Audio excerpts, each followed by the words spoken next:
So you should have a straight edge ruler. So you're going to need one of these for the first few days that we are practicing this. So we will neatly pile them over there at the end of the class. All right, so I got my straight edge ruler, and then I have my pencil. I am going to set my vanishing point. You can choose to put it anywhere on the paper for today because we're practicing. But imagine you're gonna draw from a reference photo. You'd have to really think about like where is the viewer's eye level, and then that would determine where your horizon line is. I'm gonna put my horizon line about 2/3 down on the page. Here is a little secret for getting as level of a line as you possibly can. Notice how I have lined the edge of my straight edge up with the edge of my paper. That's just helping me to like create a fairly level line. So just kind of mind those edges. Okay, I'm looking to see. I'm going to zoom in and I'm going to see if this allows you to see my line.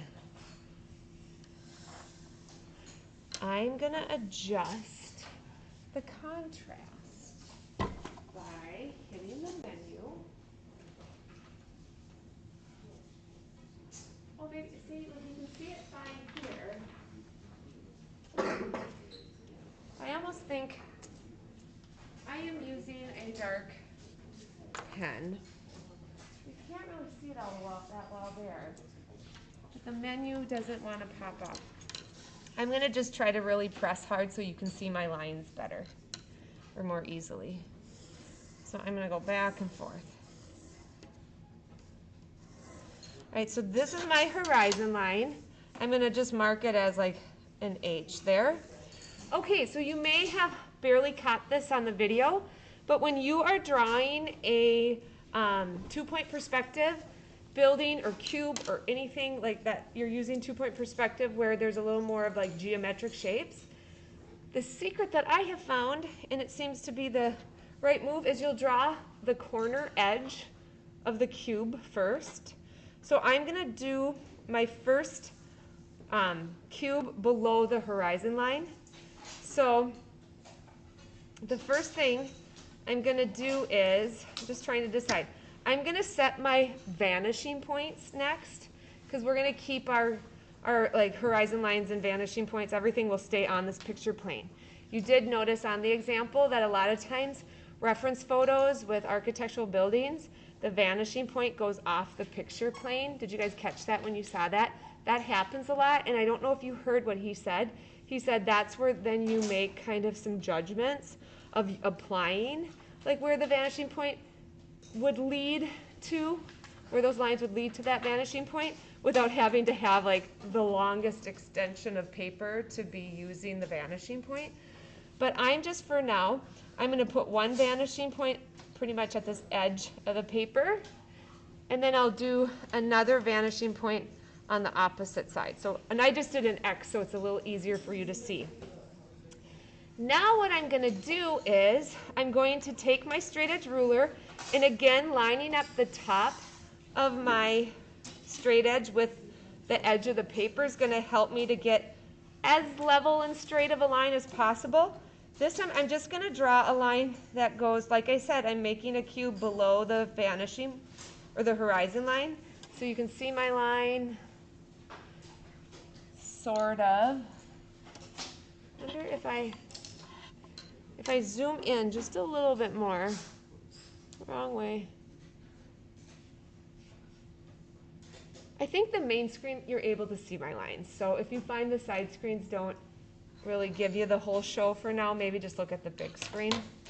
All right, now the next thing I'm going to do is I'm going to pay attention to how the tops and bottoms of my cube, so the top edge of my cube and the bottom edge of my cube, how they interact with the vanishing point. So you can kind of see I'm taking my finger and I'm doing this, which then the next move I would make would be taking my straight edge and imagining that my straight edge is like connected to my vanishing point. So imagine how it would radiate all the way around from like above the horizon line to below the horizon line. Imagine it has like a hinge. But I'm just going to line up my end of my vertical line that I created for my cube and the vanishing point. So you can see that I've created this angle here. And I'm not going to bring it all the way to the vanishing point. I mean, I'll go lightly, but I stopped at a certain point. So you can see how I've created what kind of looks like a sideways V. I'll do the same thing for the bottom edge using the opposite side for my cube and the opposite vanishing point. I'm going to do the same thing where then I'm going to draw that line, you know, and then you can imagine how it radiates out of that vanishing point. So I have my bottom edges. Then you do the same thing on the top. So this side of the cube interacts with the same side vanishing point, and then on the opposite side works and interacts with the vanishing point on its side. So I'm going to take my straight edge and find the very top of that vertical line I drew, and then line it up with my vanishing point. I can't quite see. All right, and doing, you know, so here I have, and I didn't get the line totally straight. I can clean that up. And then I'll do the same thing on the opposite side, finding the top of my vertical line and making sure my straight edge is aligned with the vanishing point. All right, so now I have my two sides, and then what will really make it start to look like a cube is adding 2 additional vertical lines to kind of close up those side edges, or the side of the cube. Again, I'm lining my straight edge up with the edge of my paper, and then I'll do the same thing here. So here's what I'll tell you about vertical lines and drawing in perspective. Your vertical lines that are like these construction vertical lines of a cube, they'll always line up with the edge of your paper. All right? So here's where I'm at. I'll let you guys get caught up for a minute. I did get a little bit more. I should make erasers available to you all.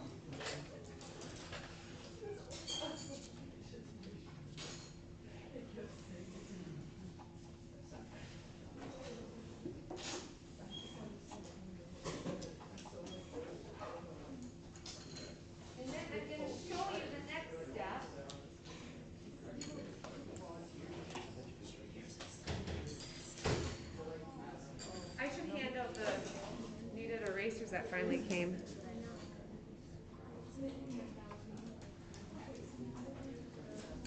Okay. Now here's the next step that I want to show you, and I want to make sure your ears are turned on because this is like the way you use the vanishing point for the top of your cube, because this is below the horizon line. So imagine like we're a little bit more like bird's eye view with this cube. So you would see the top of the cube. So how you create the other 2 edges is by using the opposite vanishing point to the opposite side. So for this back side of the cube, it's going to interact, and I apologize, I don't know if the word opposite is appropriate for it, but you know how on each side of the cube you were interacting with the vanishing point on that side?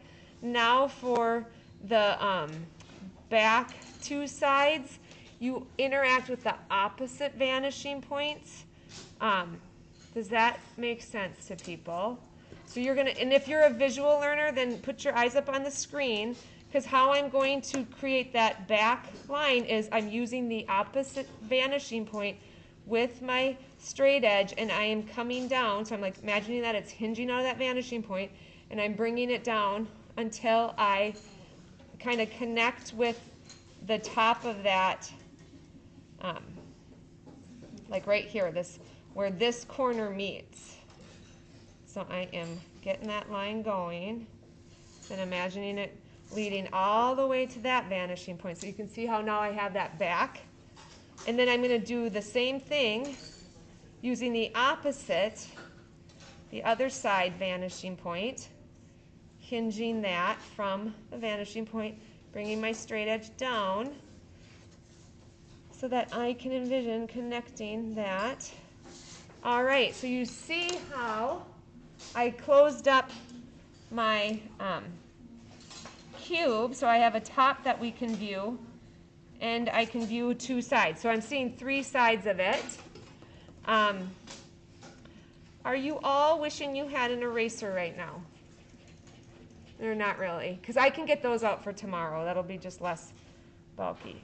So that's how you make a cube that's below the horizon line. All right, now let's make a cube that sits on the horizon line. And you could ask yourself, well, how many sides will we view? Well, let's find out. So I am going to just pick another spot using my straight edge. I'm going to just line it up with the top of my paper. And I'm going to, actually I'm going to scooch it over here.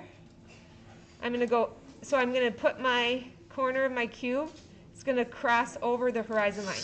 So see how it's going to be sitting on the horizon line.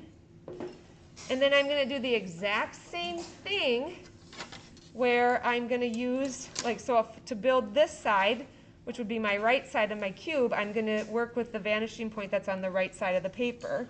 So I am lining up my straight edge ruler, and I am bringing it to the bottom of my vertical line. And I'm going to kind of decide how wide I make it, but then you can imagine how that leads to the vanishing point there. So I've got my bottom, and I'm going to do the same thing on the opposite side. So taking my straight edge, it's a sharper angle because it's closer to the vanishing point here. And I'm going to draw. So I've got kind of this corner happening. And then I'll do the same thing for the top edge of my vanishing point, or the top edge of my cube. Now notice how when you're below the horizon line, it's like a 360-degree radius that your straight edge works with the vanishing point. So when you're below the horizon line, you are angling down. When you're above the horizon line, your angle, again, I think I'm using poor choice of words. Notice the direction, so it's like going below the horizon line. Now we're going the opposite direction with our straight edge to radiate, or to go down towards the vanishing point. So you just kind of pay attention to how the vanishing point that indicates, or the horizon line indicates what direction your straight edge is radiating from your vanishing point. I think I said it clearly there. All right. So now I've got the top and bottom. I'll do the same here on the other side.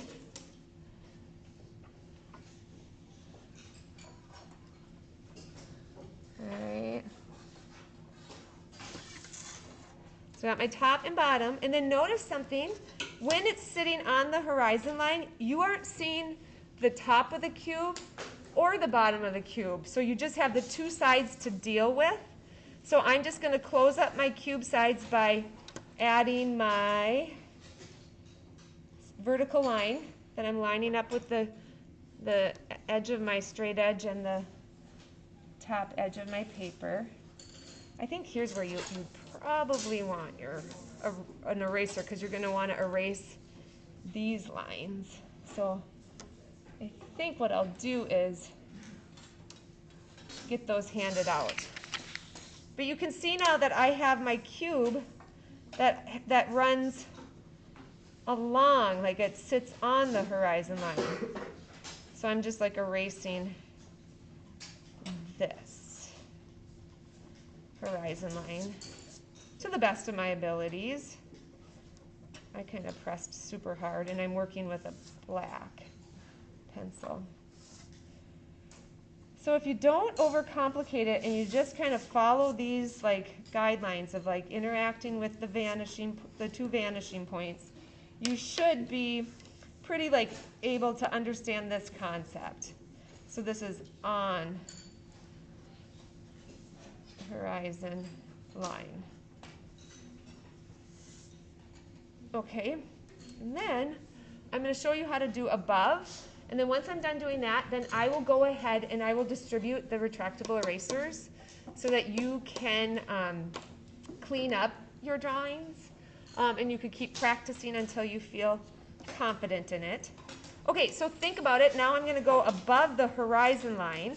So adding my corner vertical line, I'm just going to line up my straight edge with the edge of my paper. And I'm just going to put that vertical line above my horizon line. So there it is, that corner. And then I'm going to interact to create the right side of my cube. I'm going to interact with the vanishing point on the right. And then I'll do the same thing for the left side, top of the cube. All right, and then I'm going to do the same thing for the bottom, using the vanishing point on each side as my guide for my angle. All right, and then I'll do the same thing here, left side vanishing point.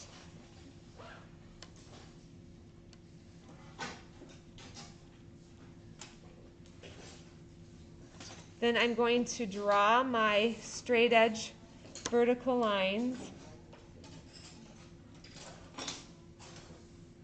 so that I have the two sides. So since the cube is floating above me, my horizon line vantage point, I do not see the top of the cube, but because it's above me, I see the bottom of the cube. So just like how we did the top of the cube, we're going to do the same thing with the bottom of the cube. So to create the right bottom or the left bottom side, we're going to interact with the opposite vanishing point, which is on the right.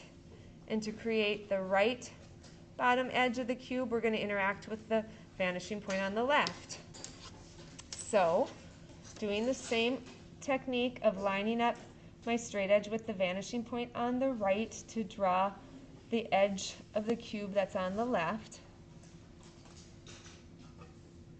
And then I'll do the same thing on the opposite side. So the edge of the right of the cube interacts with the vanishing point on the left.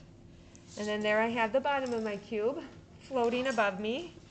So this is above horizon line. So we're going to start simple. And then I'm going to show you one more thing to add. So like if you get to this point today, I would love for you to just keep kind of mindfully drawing. You could then identify, do you want to have a light source? So I could say, I'm going to create a light source right here. Pretend that's like a lamp. Okay, so it's shining. So then I would add, like knowing that the light's going to hit these sides of my cube. You know, that then I would love to see you guys add some, you know, illustrative techniques or some pencil shading. You got value down now at this point, people. You've done your chiaroscuro with your charcoal portrait. So then just enhance what you have to keep just practicing those skills to kind of to get to the end of class today. You could do hatching, cross hatching. You could just do graphite shading if you wanted to. That light touch is a good mode to work in. So you can build up the layers.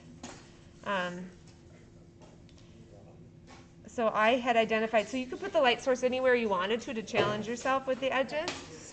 So that'll be kind of the little extension if you get to that point. But this allows people who are maybe trying to feel more confident with just drawing below, on, and above the horizon line, gives you time and space to practice that as well. You could certainly draw more than 3 cubes too. So that's kind of what I have for you for practicing today. And now I'm going to get you the erasers Okay. and remind you